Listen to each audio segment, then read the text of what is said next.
Hi everyone, it's Diana Rankin coming to you with messages for March 26th to April the 1st. I have to look. I've got a little, I have a little cheat sheet taped over here and I wrote down the dates, so I had to look at them because I can't remember dates. They're numbers and numbers are not my strong point. So March 26th to April the 1st.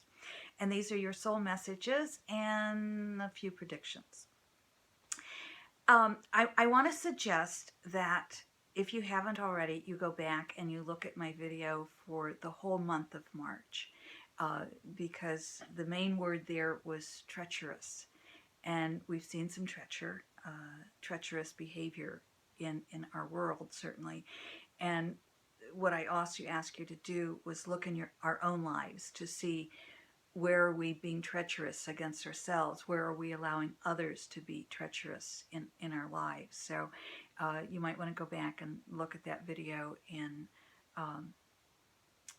take a look and get rid of all that treachery. This is not the last week of your life to do it, but this is certainly the last week of March. So I'd like you to take care of that. And here's why. By the way, thank you everyone who passes my videos along to your friends or tells your friends about them. My goal is to help make life for everyone better. And the more people I reach, the better I'm able to do that. So thank you so much for helping me do that. The words this week, and there are a couple. One is, this is a pivotal week. I don't know exactly what that means, so we're going to look deeper at that. But pivotal is one of the words, and the other two words, anger and peacemakers. And let's look at what that means. Well, first of all, pivotal week means that we have the opportunity to pivot things into a different direction, to change things, to make it better. And again, that's our own personal lives as well as our nations and the world. Now I want to talk about anger. And to do that, I'm going to ask all of you, because I'm going to demonstrate what anger is, and I'm going to let it build. And I don't like to do that. You can feel the emotion coming up in me when I say that. But I'm going to ask those of you who are listening to just put your hands over your heart. I'm asking you to cover your hearts, because I don't want that anger to go to you. I don't want you to take that anger in, other than intellectually, but I don't want it to hurt your heart. And make sure you get past that anger through this portion that we're going to talk about, anger, to where you get to the solutions. Please don't stop in the middle and stay with the anger. Let's get to the solutions, and they'll come later. But I want to start with why anger is so important this week, because I think the pivotal is about how we can switch that anger to peace. Are the warriors needed right now? Yes. Unfortunately, in our world, we need warriors and we need peacemakers. And every single person who's listening to my voice right now, every person who hears these words, you are a peacemaker. Do you want me to repeat that? You, my friend, are a peacemaker. And we're going to talk about the importance, how important you are in a few minutes. But right now, I want to talk about the anger. And, you know, some of you have said my predictions aren't loud enough or strong enough. And that's because we're used to predictions that talk about how the world's falling apart, rather than how we can make the world better. So you'll probably like what I'm about to say if you're one of those people who likes what's wrong with the world. On one hand, we have a dictator in Russia who is power hungry and greedy, and has robbed his country of billions of dollars, and who would probably not even be happy if he were able to take over the entire world. Power does corrupt, and we're seeing that in that leader. And I will tell you that the reason there was interference, and yes, there was interference by Russia in the American election. how can anyone even doubt that with all that's come out? That said, more will come out. More is going to come out this week, and through the spring, we are going to see a whole lot more come out. But the really big coming out will be later in the summer, maybe even early fall. But this is it causes harm to the people when the leader does steal the money from the people and the people go hungry, and there's only a handful of people who carry the money. We're also seeing this happen in the US. And by the way, is Russia going to invade Europe? Of course. Yes. Yes. It's only a matter of time. Now, right now, Russia doesn't have the money as a country. However, the country leader and those around him have plenty of money. So if that money is put back into the country, they'll have plenty of money to invade Europe. And I want to say, not just the countries we know they're going to invade. They're going to invade those that will shock you. And I'm going to leave that there.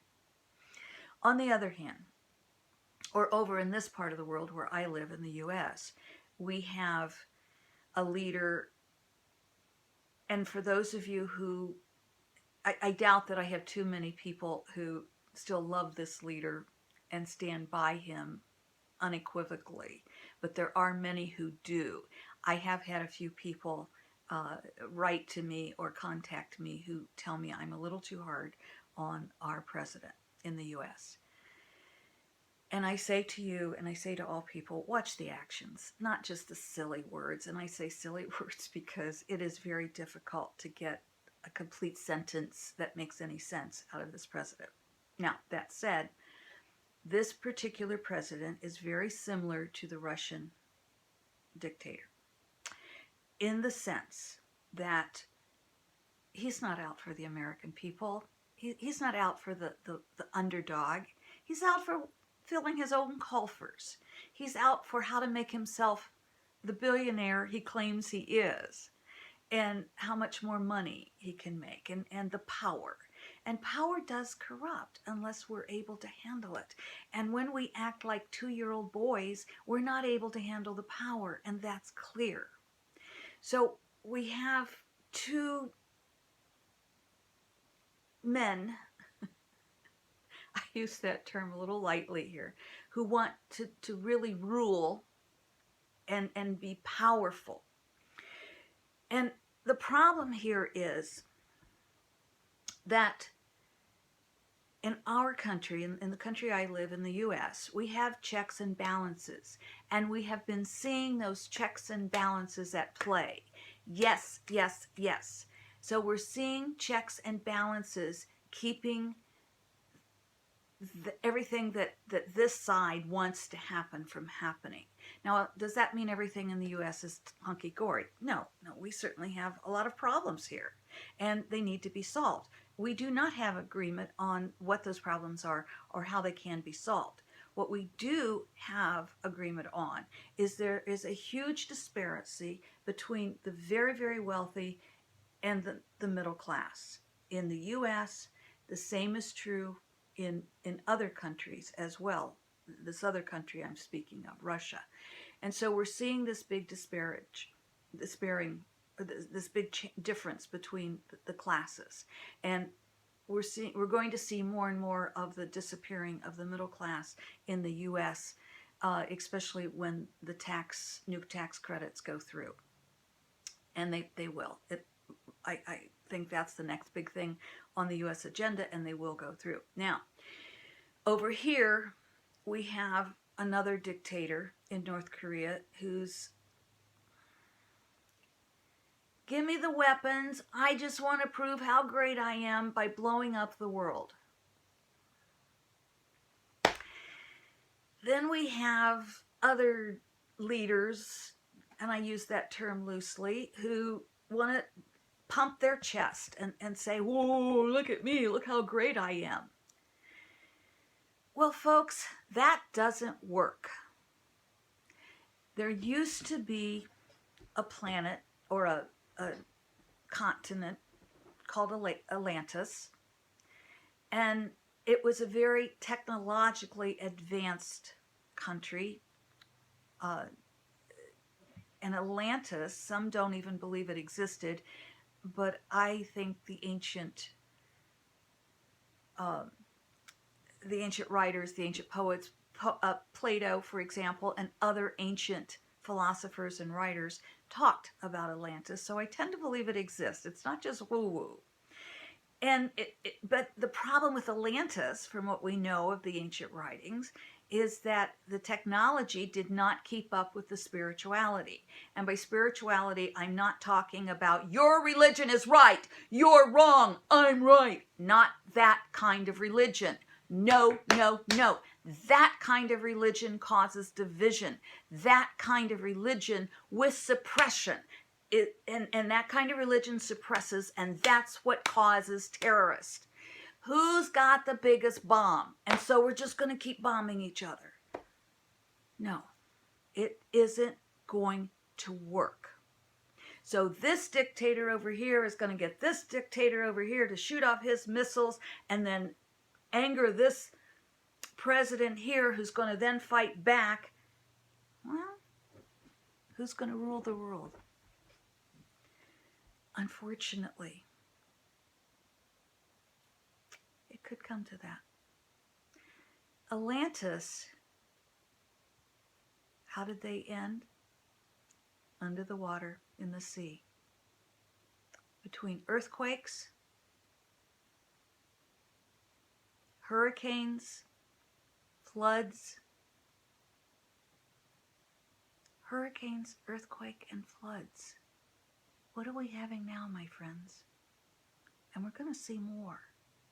Earthquakes, floods, tsunamis, radioactivity in the oceans.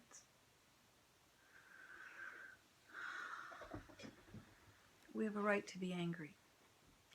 We have a right to be angry. But here's what I want you to know. When we rally in anger, we add to the anger. When you feel there's an opportunity for you to speak up, it is important that you speak up. And you may speak strongly, but you must speak up with love.